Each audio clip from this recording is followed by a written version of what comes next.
Pictures coming in from Ambala.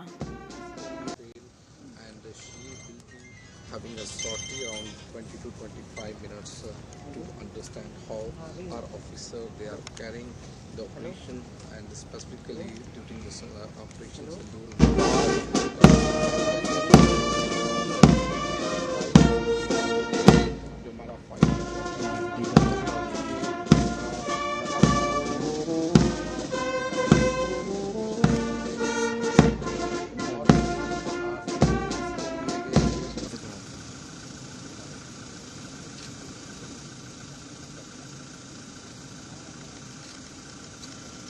Pictures are from Ambala right now, where Shivani is getting in the details of President Droupadi Murmu undertaking a sortie today in the Rafale jet.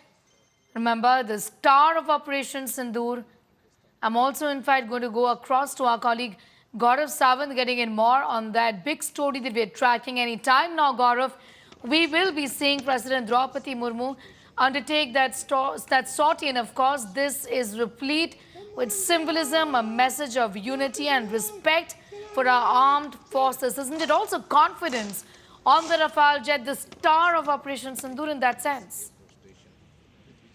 You're absolutely right. It's a guard of honor being given to President Droupadi Murmu, and the fact that she'll be flying Dassault Rafale. It's a twin-engine Canard Delta-wing multi-role fighter aircraft. It's designed for air superiority. It's designed for ground attack, reconnaissance, nuclear deterrence. It is one of the most capable aircraft in the world. It's a 4.5 generation aircraft. India, after a long delay, finally went in for procurement of 2 squadrons of the Rafale in an emergency purchase, and then 2 more for the Indian Navy Rafale Marines. So in all, India will have about, close to 58 or 60 of these aircraft in times to come. It's a very, very capable aircraft. You're absolutely right about its role in Operation Sindoor and Pakistan's lies about downing the Rafale.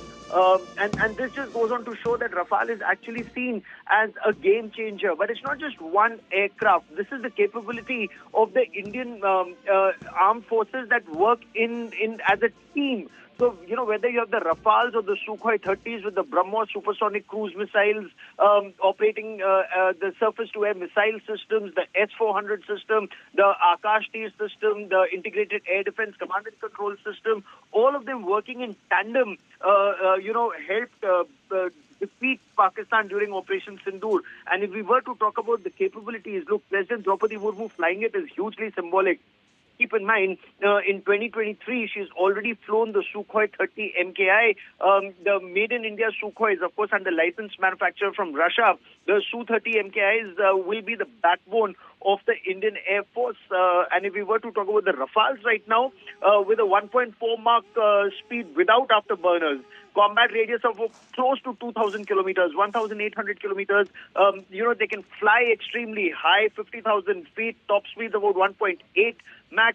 Its avionic sensors are supposed to be really modern. The active electronic scanned array radar, the ISA radar, the REB2s, the Spectra electronic warfare suite, threat detection, jamming, all of that just make this aircraft a very, very capable weapons platform. And the amount of weapons it can carry is huge. It's a huge aircraft, 14 hardpoints for a large number of, a large array of weapons it can carry. The Meteor beyond visual range missiles, the Mica air-to-air missiles, the Scalp cruise missiles. It can also carry the naval version Exocet, the anti-ship missiles.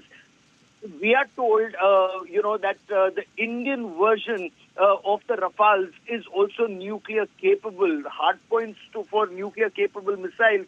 So imagine if it can carry up to 9 tons, more than 9 tons of weapons. It just shows what a potent weapon platform it is.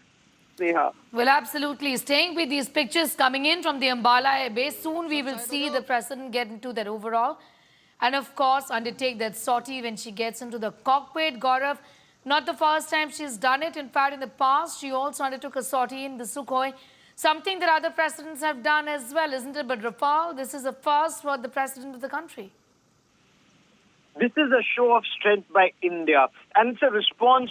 It's a response to those who may question, one, the capability of the aircraft, and two, believe the propaganda that Pakistan and weapons lobbies across the world are trying to spread. What was Operation Sindoor all about? It was, in a way, the Western weapon systems or the French weapon systems versus either American or Chinese weapon systems and platforms. So a lot of commentary that you hear in public domain is all about how many planes did India lose. But what should the commentary actually be is how much India was able to hit Pakistan and who sought a ceasefire.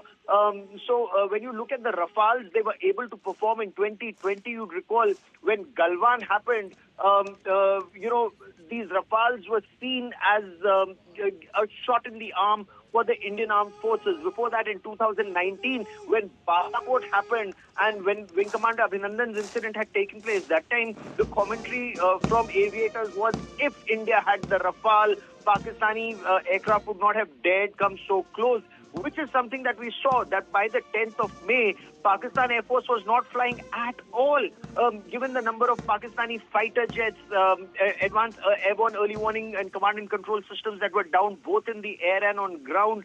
And also their fighter jets, both F-16s and the JF-17s of the Pakistan Air Force, they were down. 11 air bases, 6 radar stations and 9 terror camps that were hit. That just goes on to show that India was able to not just punch holes in Pakistan's air defense, but bomb them both in the air and on ground and have air superiority. Of course, it's the information battle where India still needs to dominate, Sneha. Well, absolutely. We're staying with these pictures coming in. Gaurav, to tell our viewers and do talk to us about this, our sortie is really not just a flight. It, in many which ways, is representative of dedication, professionalism and skill, isn't it, of all our warriors? Right. I mean, look at the Narendra Modi government's trust in the Air Force. When I was covering the Kargil War in 1999, use of air power was seen as massive escalation. And that time, the Air Force had been ordered not to hit across the line of control or not to fly across the line of control, even though Pak-occupied Kashmir is also Indian territory in illegal occupation of Pakistan. And look at how things have changed had changed by 2019, where Air Force was ordered not just to fly across the line of control, but hit across the international border in Khyber Pakhtunkhwa province of Pakistan. That was 2019. So from 1999 to 2019, India's thinking had completely changed, and that was Prime Minister Narendra Modi and the defense establishment's total reliance on air power and air supremacy, and not just air superiority. If it's the enemy in his deepest territory and all your aircraft come back safe, that shows confidence. Point one. Point two, cut to 2025, where Air Force went and hit 9 terror camps. Sneha, we have been victims of Pakistan state-sponsored radical Islamist terror for decades. But for the first time ever, Murid and Bahawalpur were hit. That was effective employment of air power. Then Pakistan's air defense system, their radars, whether in Pasrur or in Malir cantonment, they were targeted. Again, that shows your air power is superior to Pakistan, and you were able to punch holes in Pakistan's air defense system. And then on the 9th, 10th May, if you were able to hit Pakistan's command and control system, you were able to hit them in Noor Khan, in Jacobabad, in Sargodha, in Bolari, in Sindh, in Rahim Yar Khan, in Jacobabad, Mushaf, Murid, Rafiki, all there. Imagine 11 air bases and airfields and command and control systems were targeted by the 10th of May, and Pakistan was not even flying anymore on the 10th of May.